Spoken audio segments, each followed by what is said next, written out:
Hello everyone, this is the Oversight Committee of Frome Town Council. The Chair has sent his apologies today, so I need proposal from a councillor for someone to chair the Oversight Committee meeting. Nominate Andy Jones.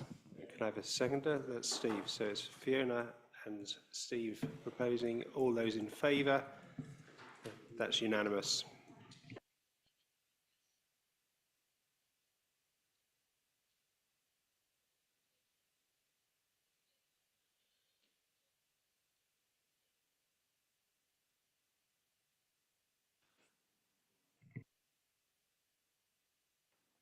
Okay, thank you all for joining us tonight. This is a meeting of Frome Town Council's Oversight Committee. I'm Andy Jones and I'll be chairing this evening's meeting. Just to remind people, we may have people online as well as here in the room. For those in the room, the emergency exit is over there, assembly point far side of the car park, toilets at the end of the corridor, with an accessible toilet to the right of the lift. Tonight, Paul will clerk, Laura and Becky will manage the minutes, question boards, participant settings and the IT generally. The meeting will be recorded and posted on our YouTube channel. If there are any councillors attending via Zoom, please use the yellow hand. Everyone else on Zoom ask questions through the Q&A board. First on the agenda is apologies for absence. Paul, what have we got? We've had apologies from Ben Still, Nick Dove and Mark Dorrington. I've got Fiona proposing that we accept those, Anne Hill seconding, and that's unanimous. Okay, any declaration of councillors' interests?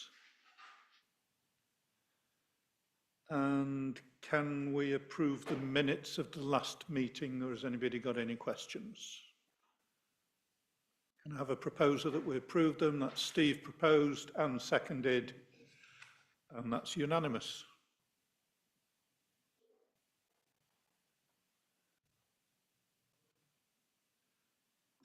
Are there any questions and comments from the public and councillors or staff? Well, it's quite a quiet meeting and I forgot to ask this last week. Paul, any update on the leisure centre that came out of a council meeting? I know that you have been in contact, but I'm just asking so that it's on the record, basically. I'm meeting the new leisure centre manager on Friday.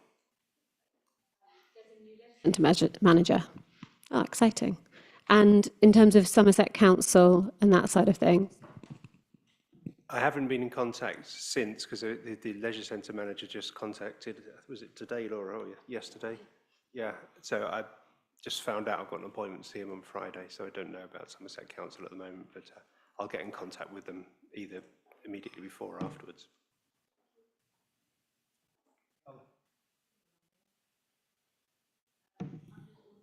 Update. I know that we've written to Somerset Highways on behalf of us as a town council and inviting Anna Sabine to sign as well. So I've been contacted by residents on Broadway who are very concerned about the speeding and general safety on Broadway. I'm just wondering if we've heard back from Somerset Highways. Yeah, about the crossing and yeah, in general, the safety on Broadway. Yeah, the intention was for Steve as leader of the council and Anna Sabine to write jointly to Mike Rigby. We drafted that letter to Anna Sabine and she hasn't replied despite being prompted. So, and I reminded her last week, so probably in the next couple of days I'll just send it on Steve's behalf and let her do what she wants. So no, I haven't had a reply because we haven't sent one.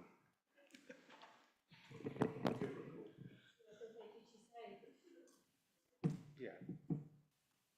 Okay. Thanks, Steve. All right. Moving on to item 3, which is an update on the work of the communities team. some of the communities team with us who's coming to the podium.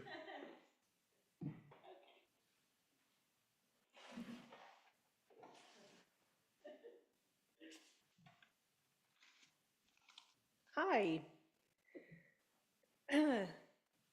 Should I do it myself? So all the detail is in our report and the RAG update table, but we thought this evening that we'd just share a few highlights and a few stories from our recent work so that it brings it to life a little bit for you. So we've split it into 6 main areas. I'm going to take the first 3 and then I'm going to hand over to Nikki. So just bear in mind, they're little examples, they're not a kind of comprehensive overview of the things we've been doing. So this slide is about neighbourhood work. So Liz and Emily have been doing some excellent work on the ground.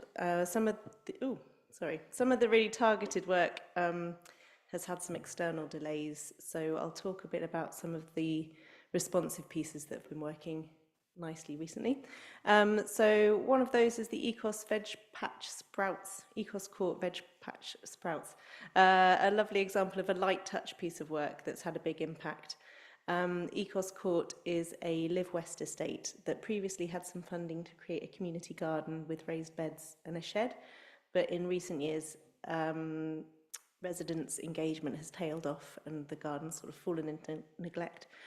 So Liz and Emily made the connection between Ecos Court with the Seed Library and also linked them in with Live West for some support with resources. And the regular sessions that came out of that has brought lots of families from the estate into it, and they've started to bring the garden back to life, and they've also responded to their interests as they've been getting to know each other, and they just supported the kids to successfully apply for a Frome Town Council grant for a homework club, where they were exploring maths, art, English, but also developing a soap and bath bomb business with support from Flowers for Good. And it was quite sweet, actually, in the grants. The kids made the application, but through the Seed Library, and they came along to the grants committee meeting, so they were being empowered to do it themselves. It was a really nice touch. And they're also supplying veg patch spud salad for the shared meal at the canteen in the summer. So there's lots of brilliant links there, and that's all kind of come out of that simple skill of connecting the right people at the right time. So sort of minimum input, maximum output. Another one was about share boxes. So in Great Western Street, there was a share box that was causing a bit of trouble. We had a few complaints from some residents. So Liz and Emily followed that up with some door knocking and had conversations with people in the area that showed most people, although not particularly engaged with it, liked the idea of it. It was kind of a bit difficult to know what to do. A nearby resident offered to look after it for a while, but the issues they were having were still going on. So after a few different conversations, eventually we agreed to remove it for them because it just wasn't working. And although that doesn't sound like an outcome to be celebrated, actually it gave the residents a positive result, and it really showed that we were listening to them and responding to them. So that kind of illustrates how having that timely response and that right amount of listening and action can really help, progress things, but without taking up too much capacity of the team as well. So the next, I can do it myself, sorry. So this slide is about public spaces, and one of which is Milk Street Green. So the transformation of Milk Street Green has been a really interesting project. So the land took a couple of years to come over to Frome Town Council from Somerset Local Authority, and in the meantime all sorts of things had changed. So lockdown had happened, the community group was in a different shape, and Emily stepped into this space and worked some quiet magic, so creating opportunities to support the active residents with their vision for the space, but also re-engaging the school and the neighbours.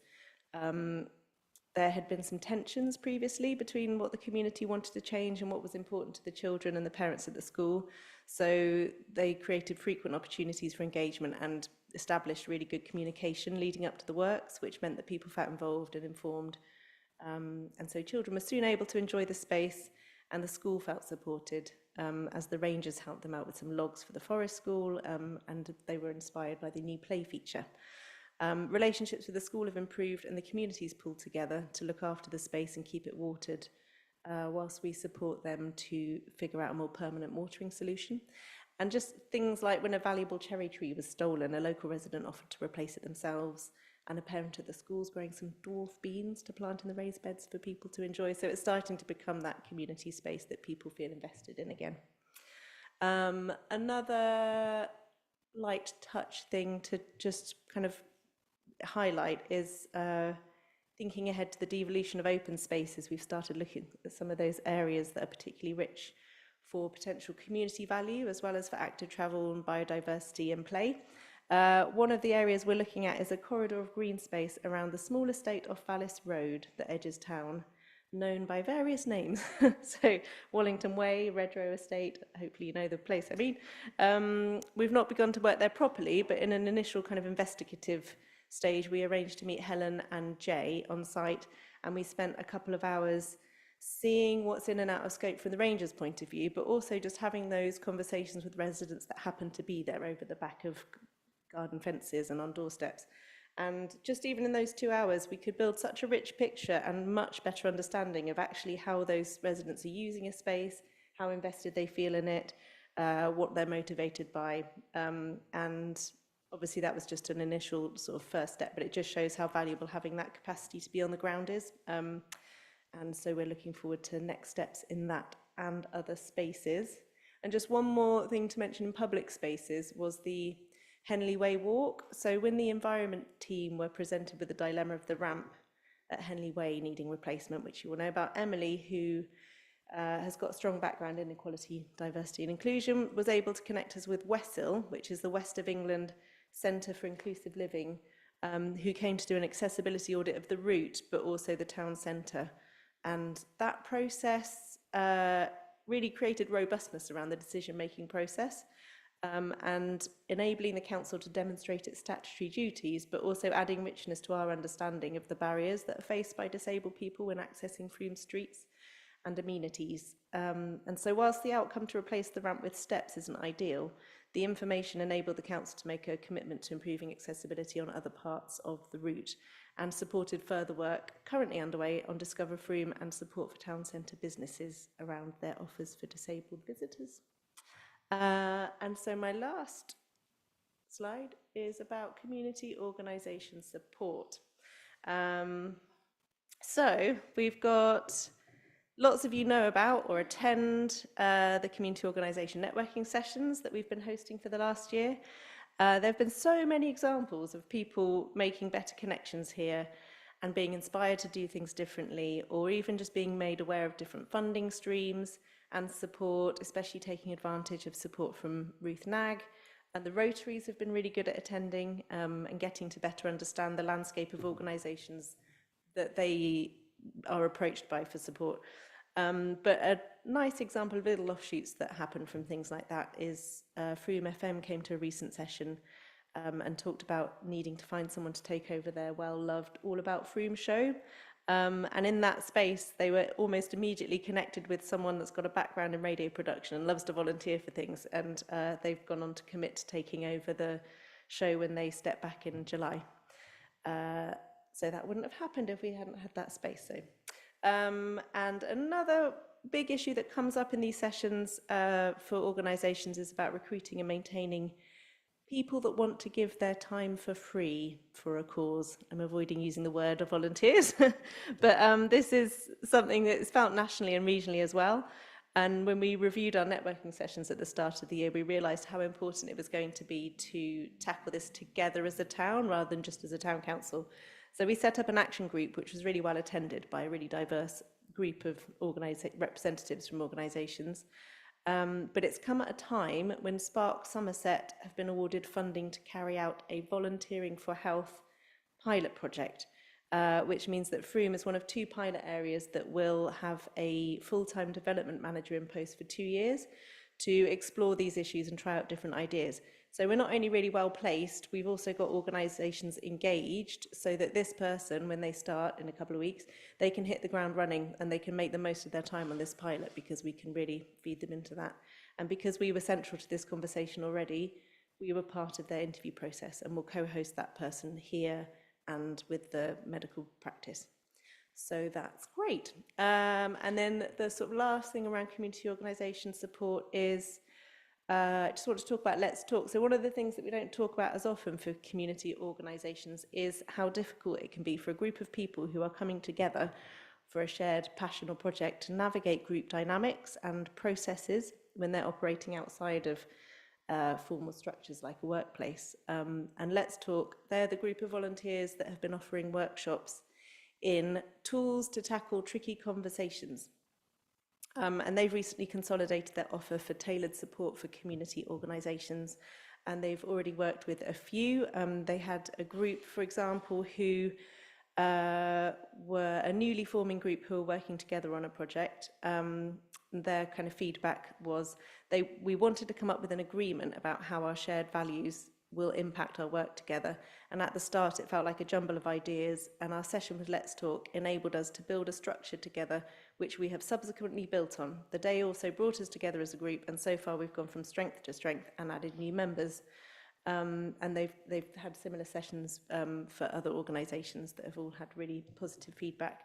They also still do workshops that are for individuals, and that's really valued. They hold 2 open sessions a month for people to drop in, and people that drop in tend to come regularly once they've started.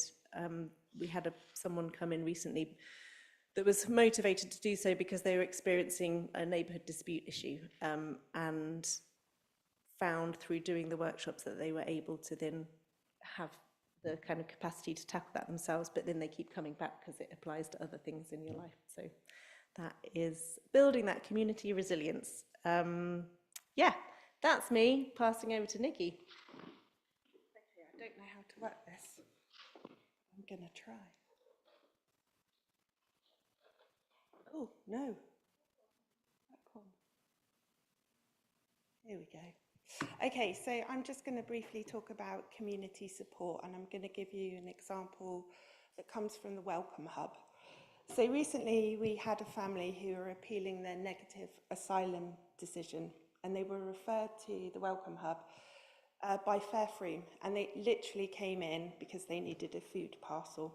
However, through further conversation, staff were also able to support them with their maintenance issues in the family's dispersal accommodation, access to emergency healthcare, a school place for their 7-year-old, signposting to migrant help for legal advice, to Purple Elephant for holiday activities, to the pantry, to Sunset Skills and Learning, and to the furniture bank.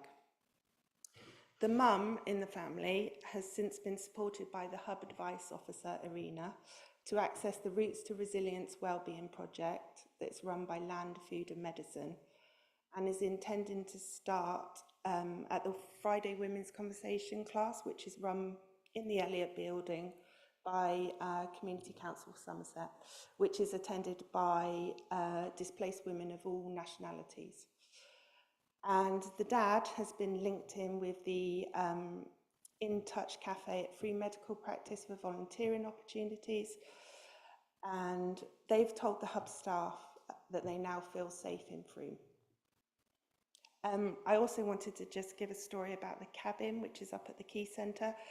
So when the power supply in the cabin was at the Mount was cut off, Liz from our engagement team, who's in Hannah's team, had worked with the user groups to help them find alternative accommodation. She'd already developed these relationships in that space, so she knew the groups, so she knew where to signpost effectively, which meant that it mitigated the impact of the organisations having to cease services in winter months. And it also ensured that there was a continuation of service. And what that's done is with these groups and this collaboration, they've now got collaborations with Fair Froome, with the Scout Hut, with the Canoe Club. And, you know, so they're establishing these relationships between groups that hadn't previously existed. Children and young people. So I'm going to give you some, obviously I'm partnership lead, I work in partnership with lots of organisations, so I just wanted to give you some stories that weren't in my words. So as you know, Terrestrial took over the town hall, and this is what they said. This is the story that they heard. In the run-up to the town hall takeover, we spent a very frenetic Friday afternoon trying to concoct an escape room with a group of teenagers in just a few hours. We went knocking on doors to get permission from neighbours to pin posters in windows. We locked ourselves in a safe. We chopped up books and forged documents. The next day, the town hall was awash with colour and activity. Amongst that, almost all of the group of young designers were there as the building opened. They brought their friends and family.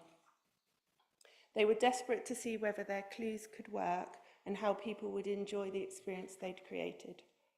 These were young people who had never stepped foot inside the town hall and were now part of a team transforming the space into a place where children's voices were being heard and their ideas valued.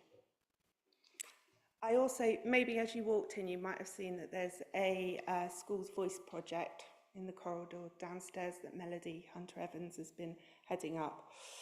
So kind of it was following on from the picture of Frome engagement, and we really wanted to understand what children and young people were saying, sort of to better understand the things that matter to children and young people in their schools, but also in their community.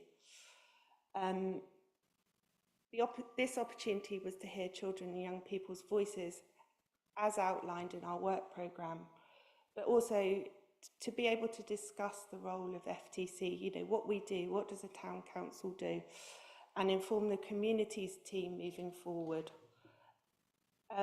So most of the schools have now booked in to come and have a look at the exhibition, to visit in person, some of whom have never been into the town hall.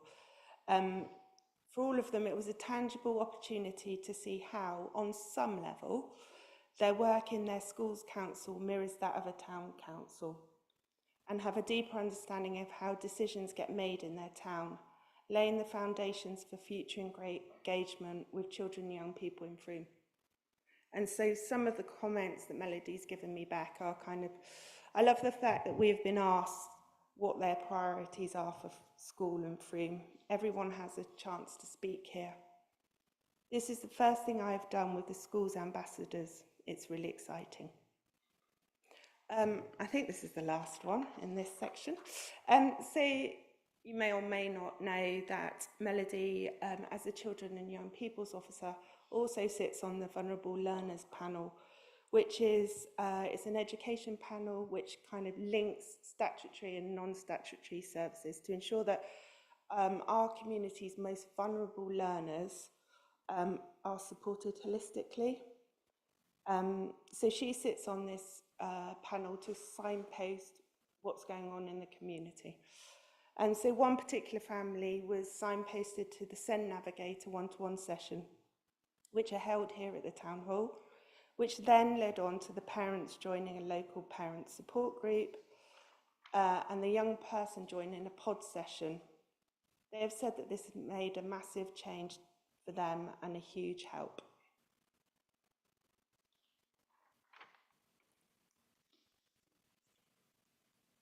Oh dear, that's me as well. Okay, so play and the play strategy. I am really sorry about this picture of me, but Lucy seems to use it a lot. So I'm going to end with play. So I'm going to talk about Lunch Bunch. So Lunch Bunch was a project that we commissioned to Terrestrial to bring playful opportunities to our town and engage in intergenerational play as recommended in the play strategy. So I'm going to read out an email that was sent to Terrestrial from an older woman who lives alone, just to demonstrate its value. I actually met her in the library. She was good fun. Hi, Jess. Well, Wednesdays without the lunch club just doesn't feel the same. So I thought I'd just let you know how much I appreciate the chance to be part of it. You had it so well organised with the vast range of games and challenges and the hot drinks and nibbles that made even the blustery weather seem bearable. You and your team have just the right range of personalities to be welcoming and drawing curious passers-by. Wasn't it satisfying to have people stop and join in, or just enjoy watching if that's what they wanted to do. After playing online chess and word games alone, I realised how different and more fun it can be to enjoy games with a real person. The nicest thing was that there was a lot of laughter and smiling. I hope the opportunity comes round again. I've told lots of people about it.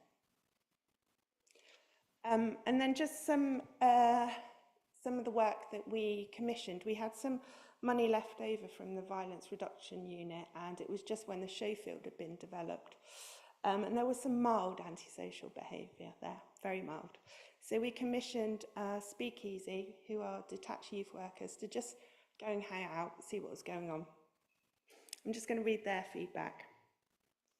In a number of our engagements, we would be talking with young people about education and the challenges therein, discussing further education and/or training, and more so just listening to the young people, affording a non-judgmental space for them to offload, feel listened to and feel affirmed.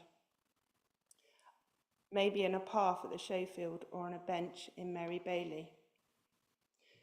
There's much value in these incidental conversation, and it is evident that these young people welcome the chance to talk things out. We also had a specific conversation with 2 young women rolling a joint in the park about risk-taking, challenged their misconceptions about the illegality of cannabis, whether they agreed with the law or not, and enabling a bit more self-awareness. They were thankful. We also spoke with a young man who had just been released from prison, who was already known to Speakeasy, and again, the opportunity to listen, offer words of kindness and encouragement has much value. So on that, and this is breaking news, we just heard today that Speakeasy have secured from the police crime grant from the Safer Somerset Partnership that we signposted them to funding to continue detached youth work in Frome until March 2026. And they've now been linked up with the community policing team to collaborate on this. This funding supports community projects aimed at reducing crime and antisocial behaviour, creating safe communities. So our learning here is that meaningful engagement is about going to where people are. One more, and that's it. So in 2023, Frome Town Council took ownership of the first community scrap store play trolley situated in Victoria Park, supported by Frome Scrap Store and the Community Cafe, offering loose parts play in the space. Basically, things that would have gone to landfill site. We have heard anecdotally that an informal dads group now meet in the space to use the play equipment, which they feel is a less intimidating space than a formal parent and baby group. Following the successful Scrap Store on Tour event last summer and our partnership work with Children's Scrap Store, we have now been given, and this is at mates rates, the last remaining play trolley in the country to be housed at the Key Centre and used by our partner organisations. Frome Town Council took a bit of a risk with it being the first community trolley in the country, but this has paid off with collaborations between the cafe, the Rangers, the Pod, Scrap Store, and now the Key Centre, and hence why we were given the first refusal on the only remaining play trolley at Children's Scrap Store, Bristol. Thank you. Any questions for Hannah? It's really a comment. I really appreciated the storytelling of that. I did read the report, but that's what brings it alive. Rag ratings are all well and good, but I think the stories and the pictures are what we're all about. And it seems that what we're all about is building connections, building collaborations, seeing where the gaps are, bringing people together, and then letting them do it. And I know, asset-based community development is all about finding those assets and not doing stuff to them, but allowing the community to tell us what they want, and then us facilitating them to do it.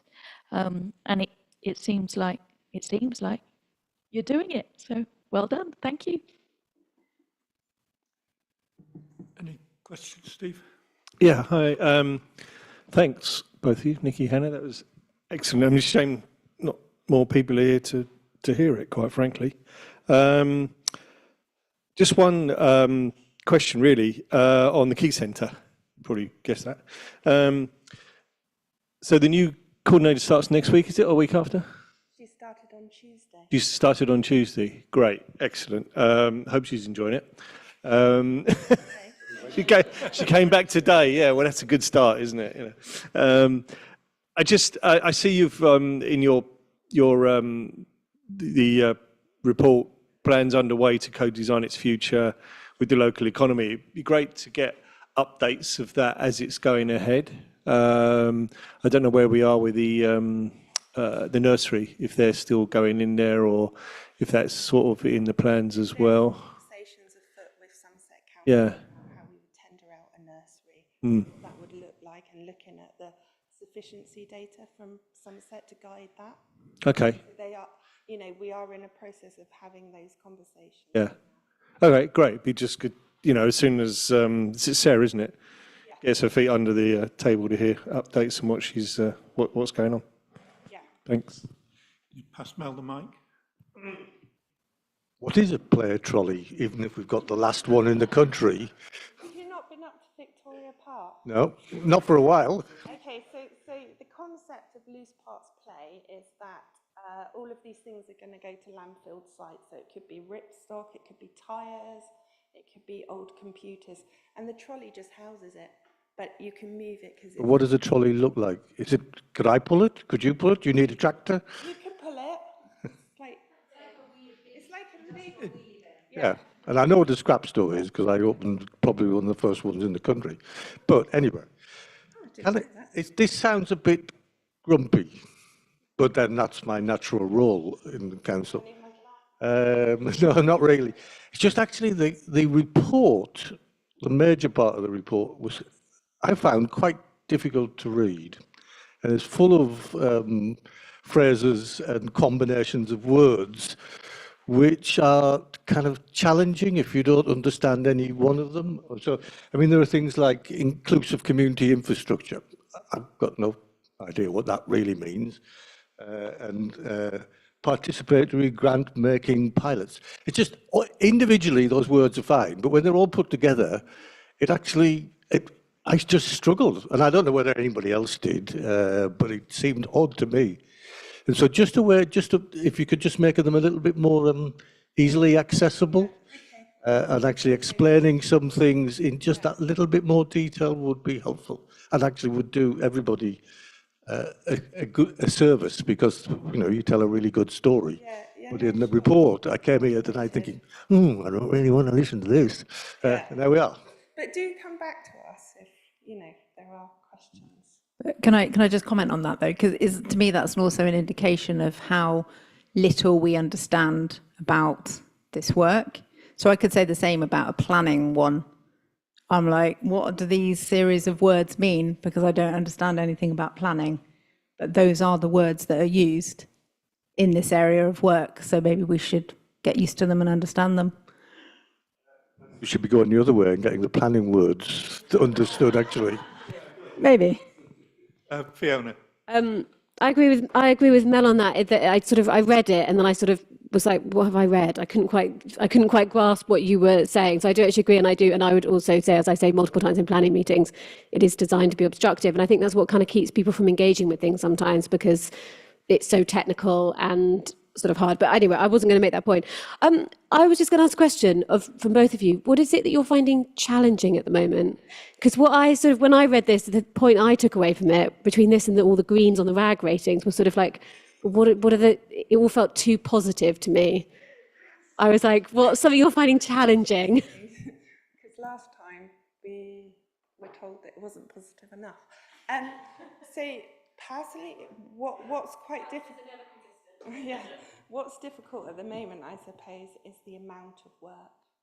Because there's devolution to consider as well. So in terms of the key centre and ambitions for that. So there is a lot. So it's about kind of prioritising, and we've got staff changes. So just, I suppose the amount of work and making sure that we're doing stuff with kind of due consideration and knowing the whole story before we go into acting, I suppose. I don't know, Hannah.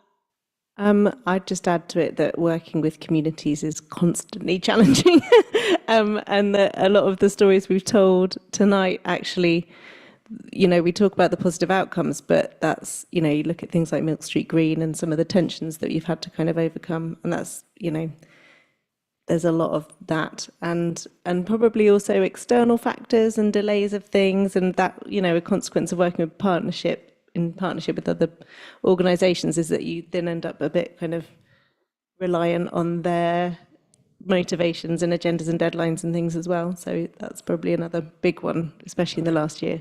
So thank you for Just- that. I mean, I Just one more. come back to you in a moment, Okay. and I was just going to say, I really appreciated that storytelling, which really sort of brought the report to life in a way that I was struggling to extract from the black and white words. So thank you for that as well. And I would add to your challenges that working with the community and engaging the community takes a generation, and often councils, local authorities, we expect something to fit into an election cycle, and that doesn't happen with 30 years that it takes for people to change. Okay, thank you very much. And I'll let you sit back down again. Oh, are you up for the next one? All right, well, don't sit down then, because item 4 is for us to approve the Mary Bailey Design Project.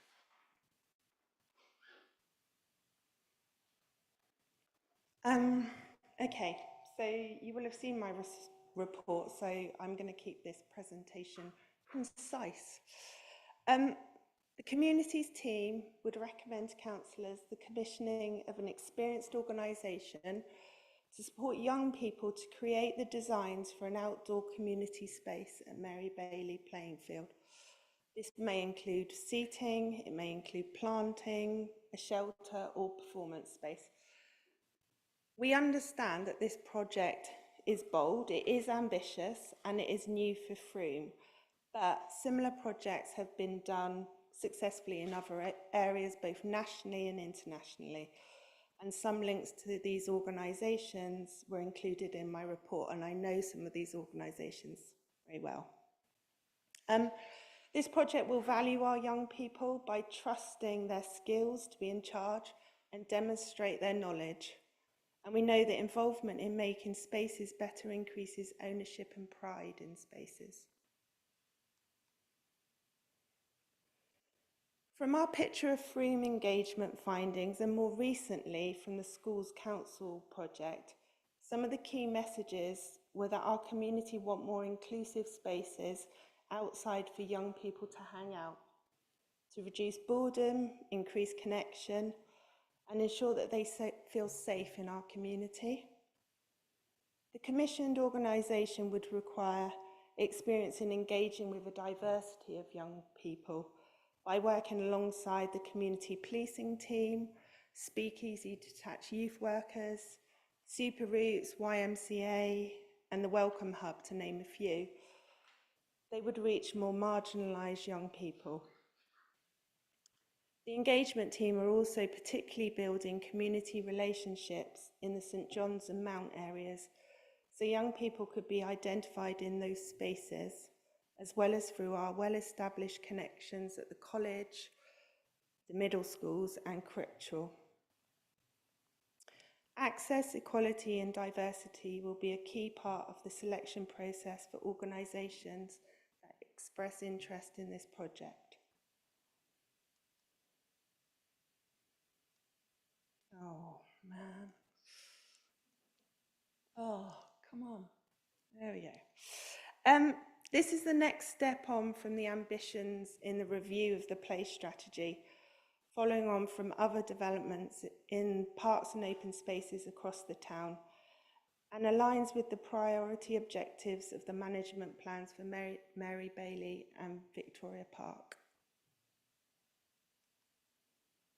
So, the communities team are requesting to commit the secured 12k, you said 20 there, partnership budget towards commissioning out the process and upskilling part of this legacy project to the town. This design phase will inform future development and funding from the environmental team in that space. Thank you. Okay, questions? Mel? I'm slightly confused. That's not unusual, but what is the project? Is the £12,000 to run the project which is asking young people what should happen? It's the design. So we could end up with a project that they determine that costs £100,000. Yeah, but you would be mindful in that space. Yeah, because we've been caught by this before, not necessarily by your team, but in previous years we've done something similar and then ended up with a large scheme which we then couldn't fund and we couldn't use, and people become disappointed as a result. No, I totally hear that, and it has to be realistic. So that's why we would be working with the environmental team around what money they have. Also, it would be looking at funding streams, but also you'd have skilled practitioners in these spaces that would manage expectations. Okay, no, it's when you commission it out, they obviously want to do the best and have the most expensive. Well, no, Let me finish. Because I haven't finished yet, and I don't understand what the connection is between Appendix 4. So that appears to be already determined. The plan of Mary Bailey. yeah, because it was written into Rob's management plans. So that's going to happen regardless. It's part of the management plans, the co-design project that Rob brought to Oversight last month. So what happens if this project is contrary to what's shown in Appendix 4? It's not contrary to it. Or what happens if it becomes contrary? Like we don't want some of these things that are on here. That's why, you know, we would work in alignment with the environmental team, looking at the management plans and aligning with what can or cannot be done. I think I might be missing your question. No, I give up.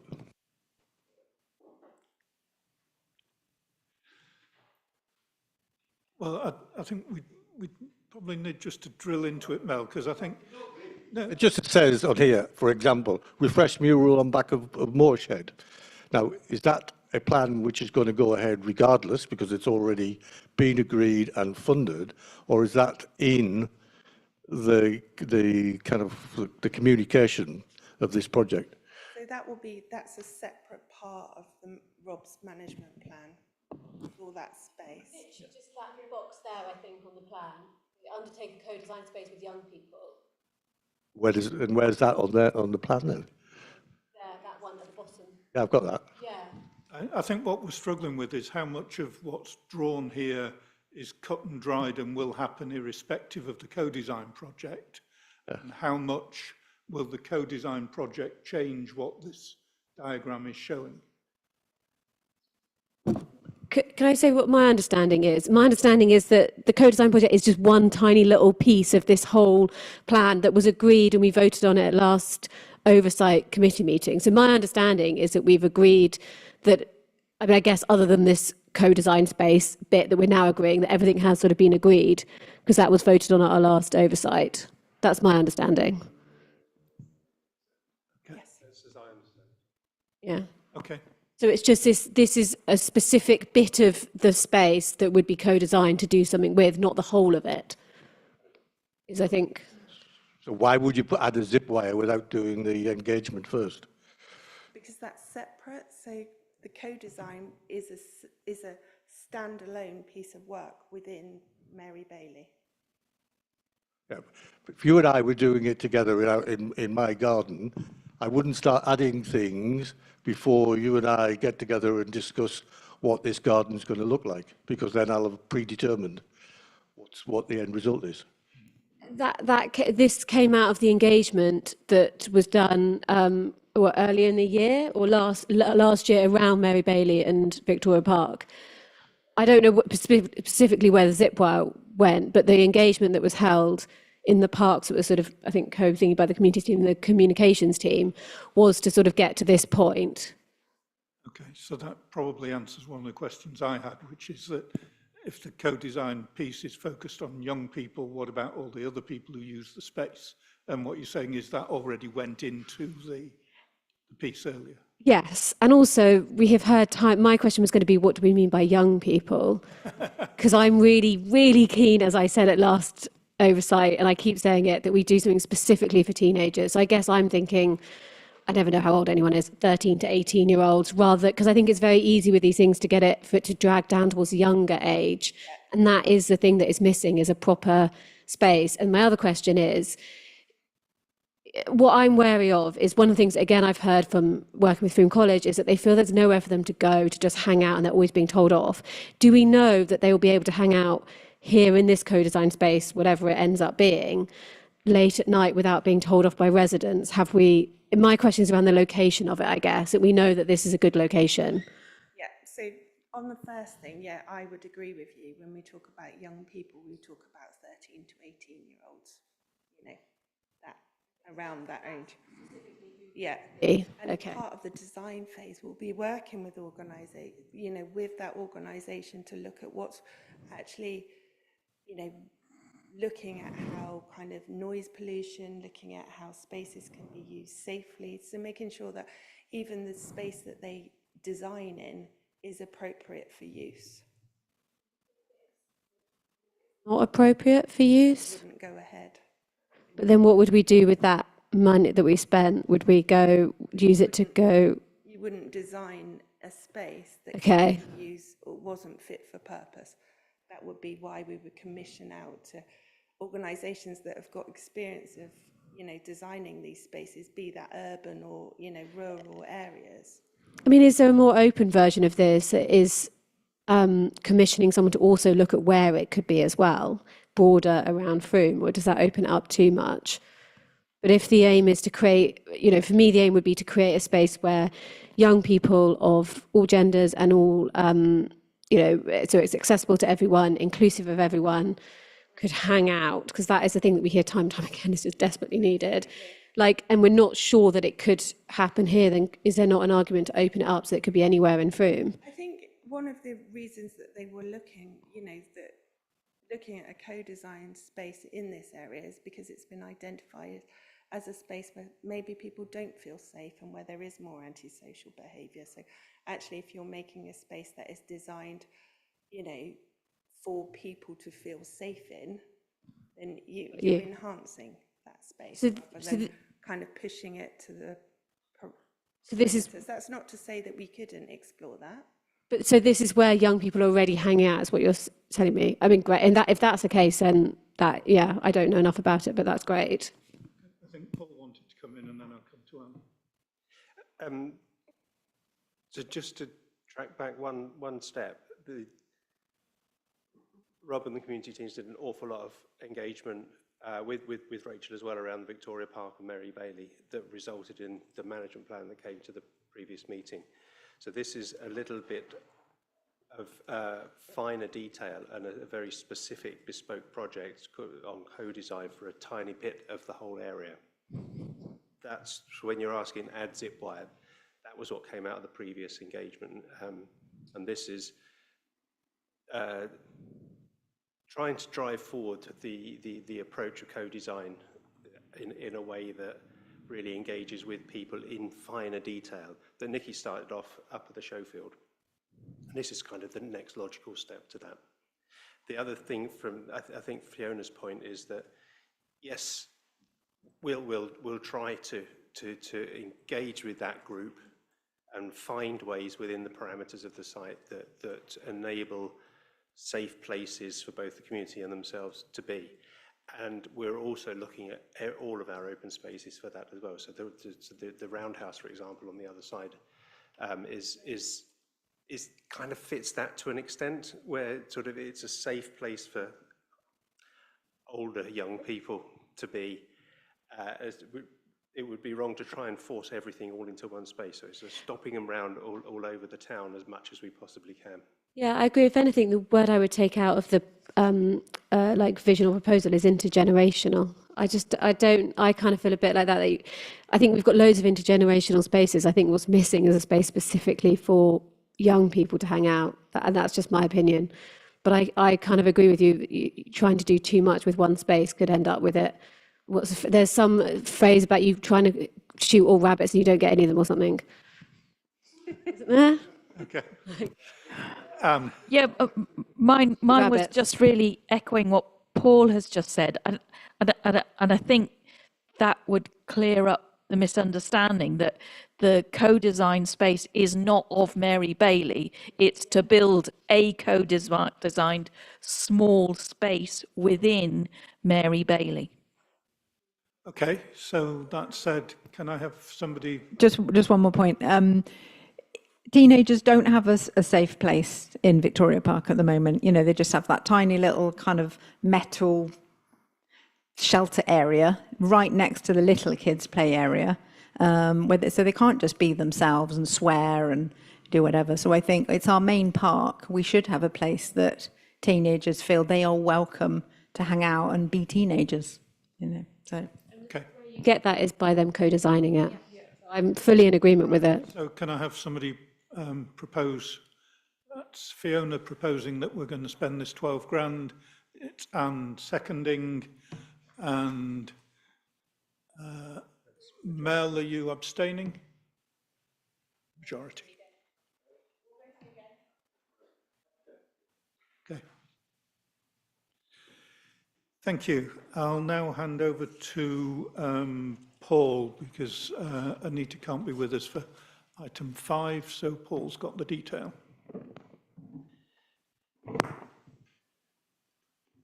This is about the funds that were raised at the beginning of the Russia-Ukrainian situation. There's some money left over that wasn't spent. It was raised originally to support our twin town in Poland, who have thanked us what they received, I think, but don't need any more.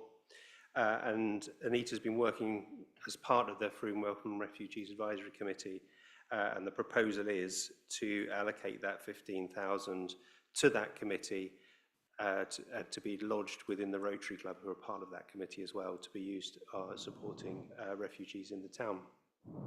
It gets it away from our bank account and into where it's easily used. A question of clarification. We have 3 Rotary clubs in Frome. Which one is it? The Frome Rotary Club. That's what Anita has written. I can't answer anyone. Because there's Frome Town, Frome Selwood, and another one, I forget its name. Club of Frome. Rotary Club of Frome, but I don't know which one it is. I'll make sure I clarify with Anita which one we send it to. What is their decision-making process for how this will be spent?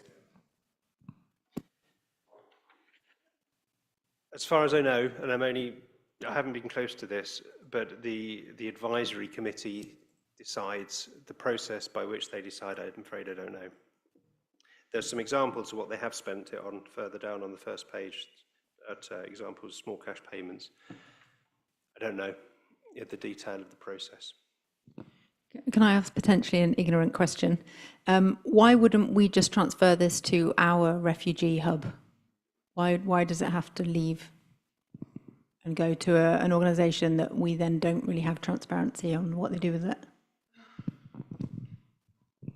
So the Welcome Hub is paid externally. It's through Somerset and Caris. This money is more about going directly to displaced people. So it's used, so the advisory group are made up of Lenka, Jean Bolton, Claire Hine, Justin Warringham, and somebody else I've missed. And the Welcome Hub will go with recommendations that children need new school shoes, and that committee then decide if they will pay for that or not. If it goes into the Welcome Hub, it'll be caught up in the kind of the infrastructure rather than being directly going to families.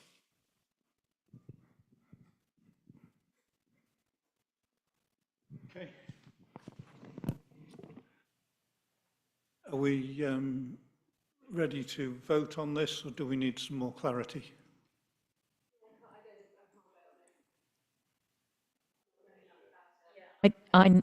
I need to know which Rotary Club it's going to. Steve? Could we get one of those, you know, I mean, Linka often comes to these meetings or whatever. Could we get one of those people to come and actually give us a full rundown of what they do and where this money would go? I'm pretty sure Anita's on that committee. She wrote this report. Oh, okay. So we could ask her to come back to the next Oversight Committee. Might be useful, yeah. A bit more clarity, yeah. That's fine. It also says about new refugees. I mean, I mean, if everyone would stop bombing each other and killing each other, that'd be great. But like there's potentially more wars happening with more refugees that could be coming from other areas. I don't know what I'm trying to say. It was donated with a very specific, like, this is the money that was donated by people in Frome, right? So we're sort of like stewarding it, I guess. So I guess I just feel a responsibility there to make sure that it's. Yeah, I mean, the only thing I'd say is that Anita has been completely involved in this right from the very beginning, and maybe she wouldn't be proposing it if it hadn't been all thought through. But it's maybe also the case that there isn't enough detail in this report for you to make a fully informed decision. So I suggest you defer it to the next meeting and get Anita along and. I'll propose to defer it. Sorry. Yeah, maybe not. It doesn't have to go to the next meeting. I mean, I think with those points of clarification, I'm happy for someone to look after that money and for someone to decide who it gets allocated to. But I'd rather have just a bit more detail of where it's going and how it's going to be allocated, and then we can probably say yes, not necessarily having to wait a quarter or 2 months for the next meeting. Not sure how you do that. Okay. So yes, but only when we know. Okay. Not sure Okay. how It'll just be an email vote. Yeah, can we not do it via email? No. Okay, fine. This is kind of That's fine. raised funding. Fine. And if you're not clear, I think it's absolutely right to defer. Right, we'll defer it. Sitting in an earmark reserve for about 6 months anyway, so another comment. Fine. So I think Steve. Yeah, I'll propose to defer. So. Fiona seconding, and that's a unanimous choice. Good. Thank you. Hopefully we won't end up deferring the next item, which is to approve an update to the volunteer policy.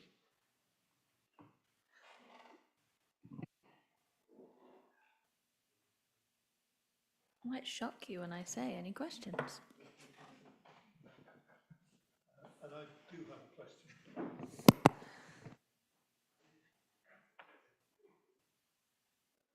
Thank you. So when I was reading through it, one of the changes is that the issue of the volunteer handbook seems to have been withdrawn. And I just wanted to understand what the implication of that is for sort of induction and retention of volunteers if they've not got a handbook to refer to. So the handbook doesn't exactly exist See. in the way that it's sort of stated in there. We don't have, like, we have a staff handbook, but we don't have, so I'm not quite sure, that must have been a legacy from a previous iteration of it. So I sort of took it out. What I would say is that all of our volunteers are very individual. So, you know, someone who's volunteering at our Discover Frome information point is going to be doing a very different role to somebody perhaps who's volunteering out with Asher and the Rangers and digging a pond. So having a very broad sort of induction would be hard work. What it comes down to is the line manager or the person who's managing the project who would do the induction, and there is also a volunteer agreement that volunteers sign up to, which gives them a broad understanding of what they're signing up to, as in what the main responsibilities or activities of the role will be, and who their point of contact is, and then it's signed by them and the manager of the project, whoever that might be. So I think it was just taking out that ambiguity of a handbook that doesn't necessarily exist. There's an induction that's part of the project, but there isn't a volunteer agreement. Okay. So, And of course, we do host our quarterly tea and cake afternoon for our volunteers as well, which is always good yes, fun. very good Gets them incentive. together and gives them a chance to air any grievances. Absolutely, yes. So that's a really nice opportunity to bring all of our volunteers together that are in different areas, you know, that probably wouldn't mix otherwise because, you know, they're doing lots of different things, wonderful things. So, yeah. Okay, anybody else have any questions on this? Okay. Can I have a proposer that we approve this update then? Anne Hill's seconded by Fiona, and it's unanimous.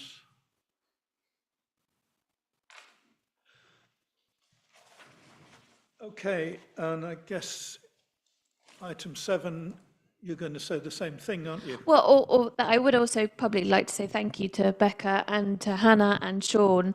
It was a bit of a joint effort. Health and safety is quite a massive area that affects so much of the work that we do. So sort of looking through that policy and making sure that it is up to date, compliant, it's quite a big task actually. And although, so I didn't really want to just quickly trip over it, because to annually review it and make sure that we are doing what we say we're doing and that everything is as we say it is quite a big task, and it's taken sort of all 4 of us collaborating. So Yeah. I just wanted to sort of highlight that to make sure that you all know that we've all taken it very seriously, and we all look at it and make sure that we all agree that it is the right policy.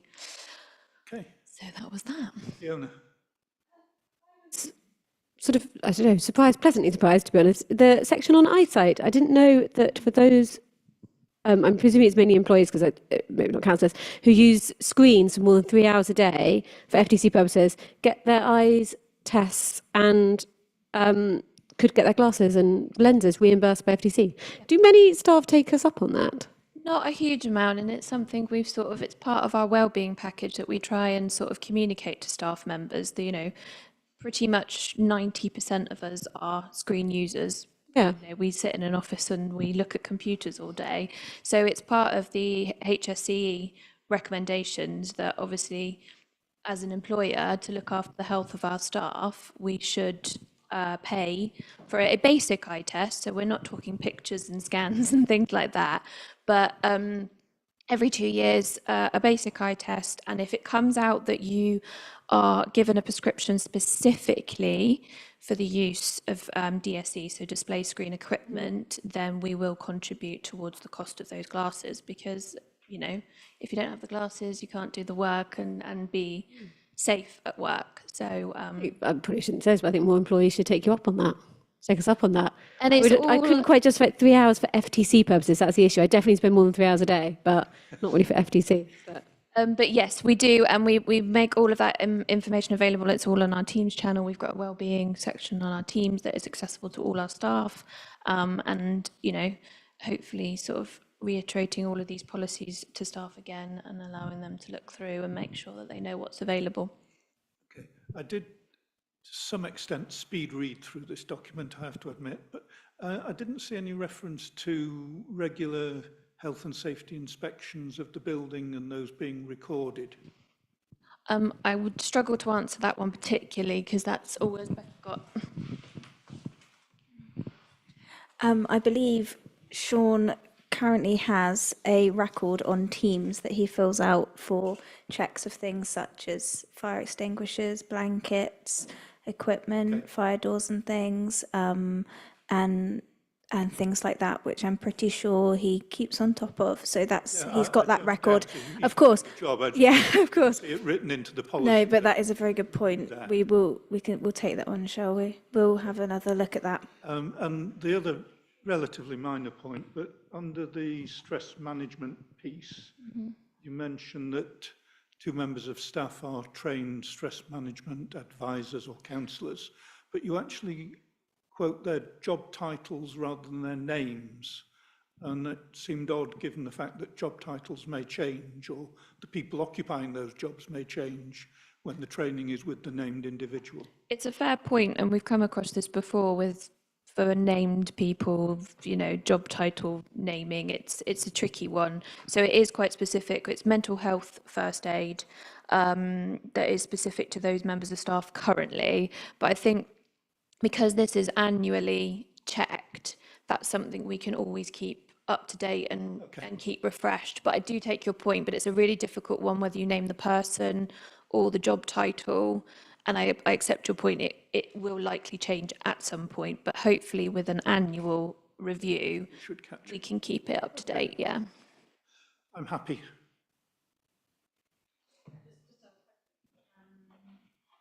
I'm noticing the first, you know, a lot of it include like councillors, staff, volunteers, da da da. I mean, I think I'm year 3. I've never received any health and safety training or risk assessment. So I don't know if that's, I've just missed it or... So we don't have anything like specifically health and safety. It's quite a broad concept. So we mention IHASCO a lot in the policies. So that is an online training platform that all staff, councillors and volunteers have an account with and have access to. And there's a huge library of courses. So that could be manual handling, display screen equipment, you know, health and safety, how you should sit at a desk, how far your screen should be away from you. There's COSH, there's working at height. So there's lots and lots of very accessible courses that staff and councillors and volunteers can access at any point at their own pace. And you get a nice, lovely certificate for your participation at the end. We do offer out things like first aid training as well. So we usually share that amongst when we're doing first aid training, sort of emergency at work, first aid training, evac training, things like that. The other thing, when we do events or certain activities that require risk assessments, we'll always look at the people involved in those activities and ensure they are trained accordingly. And that's not usually councillors who are in a position to require, for argument's sake, first aid at work training. So that's probably why you haven't been going. Carly, you need to come to this training. Okay. Can I have somebody propose? So that's Fiona proposing, Steve seconding, and it's unanimous.